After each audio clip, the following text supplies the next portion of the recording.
ఎప్పుడైనా బీట్రూట్‌తో గోరింటాకు ట్రై చేశారా? అయితే ఈసారి తప్పకుండా ట్రై చేయండి. చాలా మంచి రంగులో పండుతుంది. ఒకసారి రెడీ చేసుకుంటే ఎక్కువ రోజుల వరకు స్టోర్ చేసుకోవచ్చండి. అలాగని ఇన్‌స్టంట్ మెహందీ కాదండి. ఈ విధంగా ఒకటి బీట్రూట్‌ని తురుముకున్న తర్వాత ఇందులోనే కొద్దిగంత సోంపు అలాగే షుగర్ కూడా తీసుకొని వాటర్ ఎక్కువ కాదండి. జస్ట్ కొద్దిగంత వాటర్ యాడ్ చేసుకొని స్టవ్ మీద పెట్టుకొని కొద్దిసేపు బాయిల్ చేసుకోవాలండి.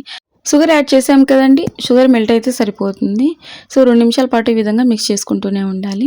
ఇంకా మన ఛానల్‌లో చాలా మెహందీ వీడియోస్ ఉన్నాయి. మీకు ఇంట్రెస్ట్ ఉంటే ఒకసారి ఛానల్‌లోకెళ్ళి చూసే ప్రయత్నం చేయండి. సో, ఈ విధంగా కొద్దిసేపు వేడి చేసుకున్న తర్వాత ఇక స్టవ్ ఆఫ్ చేసుకోవాలండి. ఇక టీ స్ట్రైనర్ తోటి వడగట్టేసుకోండి. మన ఛానల్‌ని మీరు ఫస్ట్ టైం చూస్తూ ఉన్నట్లయితే ప్లీజ్ సబ్స్క్రైబ్ చేసుకోండి. అలాగే మీ బ్యూటిఫుల్ హ్యాండ్స్ తోటి ఒక చిన్న లైక్ ఇచ్చేసేయండి. సో, చూస్తున్నారు కదండీ! ఇదొచ్చేసి మనం పడేయకుండా మొక్కలకు వేయొచ్చండి. తులసి చెట్టుకు, మనీ ప్లాంట్‌కి. సో, చాలా సారవంతంగా పెరుగుతాయండి. ఇక ఇందులోకి కొద్దిగంత నిమ్మరసం తీసుకోవాలి. అంతట్లోనే మిక్స్ చేయొద్దండి. మనం ఎంతైతే యూజ్ చేసుకుంటున్నామో అంటే ప్రెజెంట్ ఎంతైతే మనము మెహందీ రెడీ చేసుకుంటున్నామో దాంట్లోకి కొద్దిగంత తీసుకోవాలన్నమాట. ఒక బౌల్‌లోకి నేను కొద్దిగంత నిమ్మరసం తీసుకున్నా. అలాగే ఒక చిన్న పలుకు పాన్ సున్నం తీసుకున్నానండి. పాన్ సున్నం, నిమ్మరసం గోరింటాకు మంచి రంగునిస్తాయి. ఎక్కువ కాదండి. కొద్దిగంత పాన్ సున్నం అయితే సరిపోతుంది. తాంబూలానికి పెద్దవాళ్ళు ఉపయోగిస్తూ ఉంటారు కదండీ! నోరు ఎర్రగా పండడానికి అని చెప్పి అదేనండి పాన్ సున్నం. ఇక ఇందులోకి మనకి ఎంత అవసరమో అంత మాత్రమే లిక్విడ్ తీసుకోవాలి. అదేనండి బీట్రూట్ లిక్విడ్. రిమైనింగ్ అంతా కూడాను ఫ్రిడ్జ్‌లో స్టోర్ చేసుకోవచ్చు. ఇక ఇందులోకి కుంకుమ తీసుకుంటున్నానండి. నేను రెడ్ కలర్ తీసుకుంటూ ఉన్నా. మీరు రెడ్ షేడ్ ఇష్టపడేవారైతే మెరూన్ రెడ్ కుంకుమ తీసుకోండి. లేదంటే ఇంకాస్త డార్క్ కలర్ కుంకుమ ఉంటుంది కదండీ! అదైనా యాడ్ చేసుకోవచ్చు. నేను ఇందులోకి కొద్దిగంత డార్క్ కలర్ కుంకుమ కూడా యాడ్ చేశానండి. సో, ఇంకాస్త డార్క్ కలర్‌లో పండుతుందని చెప్పి. సో, ఇక హెవీ డిజైన్స్ ఏం వేయట్లేదండి. సింపుల్‌గా చందమామలు పెట్టేస్తున్నా.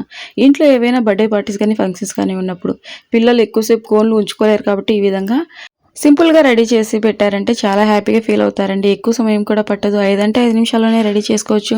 అంతే కాదండి ఎక్కువ సమయం కూడా తీసుకోదండి. 5 నిమిషాల్లోనే ఎర్రగా పండిపోతుంది. చాలా అంటే చాలా బావుంటుందండి చూడ్డానికి. సో, మీరు కూడా తప్పకుండా ట్రై చేయండి. అలాగే క్లీన్ చేసిన తర్వాత ఏ షేడ్‌లో పండిందన్నది చూసేయండి. సో, ఈ విధంగా అనమాట. అంటే కాస్త డ్రై అయిన తర్వాత పైన ఇంకాస్త అప్లై చేయండి. మంచి రంగులో పండుతుంది. బట్టలకంటదు. అలాగే సోప్‌తో వాష్ చేసినా కూడా పోదండి. సో, ఎక్కువ రోజులంటే మరీ వారం రోజులు అలా ఉండదు కానీ 3-4 డేస్ అయితే ఆగుతుంది.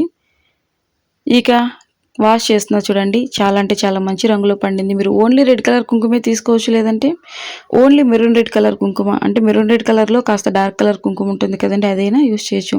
మీరు ఏ కలర్ ఇష్టపడితే ఆ కలర్ కుంకుమని యాడ్ చేసుకోండి. సో, చాలా అంటే చాలా ఎర్రగా పండుతుంది. ఇంకా మన ఛానల్‌లో చాలా మెహందీ వీడియోస్ ఉన్నాయి. డిఫరెంట్ టైప్స్‌లో మెహందీ అనేది నేను రెడీ చేసి చూపించాను. మీకు ఇంట్రెస్ట్ ఉంటే ఒకసారి ఛానల్‌లోకెళ్ళి చూసేయండి. ఇప్పటి వరకు మీరు వీడియోకి లైక్ చేయకపోతే ప్లీజ్ లైక్ చేసేయొచ్చు కదా! Thank you for watching.